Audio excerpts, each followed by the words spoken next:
DOGE's mission to cut $2 trillion from the federal budget is just ramping up, with President Trump now even considering passing 20% of all DOGE's savings to you, the American taxpayer, through stimulus checks.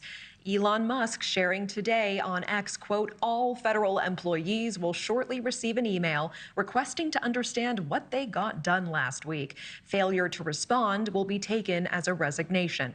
Some departments already taking note and slimming down their workforces. The Pentagon announcing Friday 5,400 civilian workers on probation will be fired next week after Secretary of Defense Pete Hegseth shared major cuts to the defense budget are coming.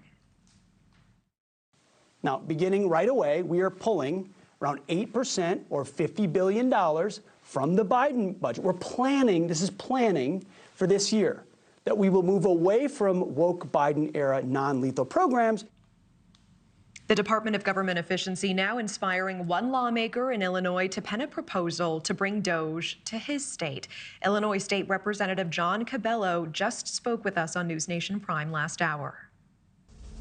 Our budget is so inflated in so many different areas. The DMV is a good place to start. We still have employees that aren't coming to work just like the federal government. Our job is to save the taxpayers' dollars. Our job is to make sure that they're getting the biggest bang for the buck. We haven't done that in this state. We haven't had a balanced budget, a truly balanced budget since 2002. Joining us now to weigh in is Chicago Alderman Raymond Lopez. Alderman, it is good to see you on the show again. And let's start with State Rep Cabello's proposal there to introduce a DOGE to Illinois. Do you think that's the right move? Well, I know there's a lot of appeal, Natasha, to have the Elon Musk-style DOGE going after city, state, and all government departments. But I think really it's been an abdication by both Republicans and Democrats for decades, not being asleep at the switch, not knowing what they were appropriating funds for. Even when you look at Congress and all of their continuing resolutions, USAID did not get to where it is today simply because congressmen were paying attention to what was going on. They were just adding inflation and allowing the spending to continue, so on and so forth. And even in Illinois, that's been the case here, where we just adjust for inflation and pass a budget accordingly.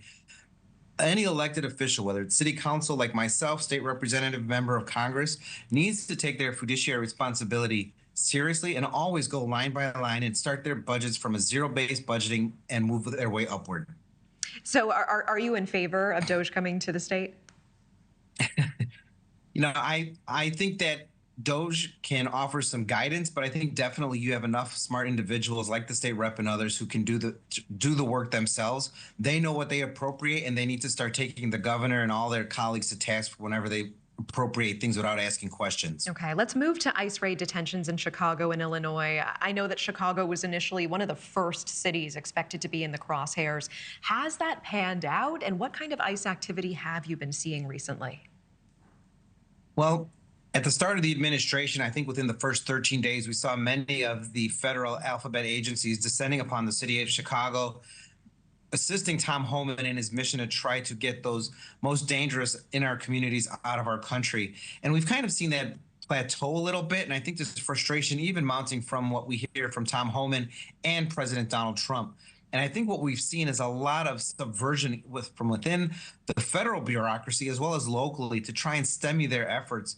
And that's outrageous to me. In a city like Chicago, where we have 2,000 individuals who are identified under the Biden administration as being dangerous targets for our city and our nation, anyone who gets in the way of that should be dealt with swiftly and justly. And I think we're going to see some pressure by Donald Trump and Tom Homan to hold those individuals accountable so we can get back on track and focus on those dangerous criminals among us. We heard your last speaker say that there's a blending by Tom Homan of those who are criminals and those who are not. And sadly, that's been a blending that's been happening because of many of my Democratic colleagues trying to intertwine the two to gain sympathy for those trying to remove those dangerous criminals from our communities. Okay, I appreciate that perspective. With the time we have, I do want to make sure to hit this proposed ordinance in your city, cracking down on criminals wearing masks. Can you explain the bill, why it's needed? And I have to ask, what would you say to those who still wear masks for health or religious reasons? You know, this ordinance does not stop anybody from wearing a mask for health reasons. We know that there are a number of individuals concerned about their health, concerned about COVID, influenza, and other things. But if you were wearing a mask for the sole purpose of breaking into a store and concealing your identity from being prosecuted, that should be considered a criminal act. And you don't need to wear a ski mask when it's 95 degrees out, as it oftentimes is in the city of Chicago in the summer when many of the street takeovers, smash and grabs, and other things are going on.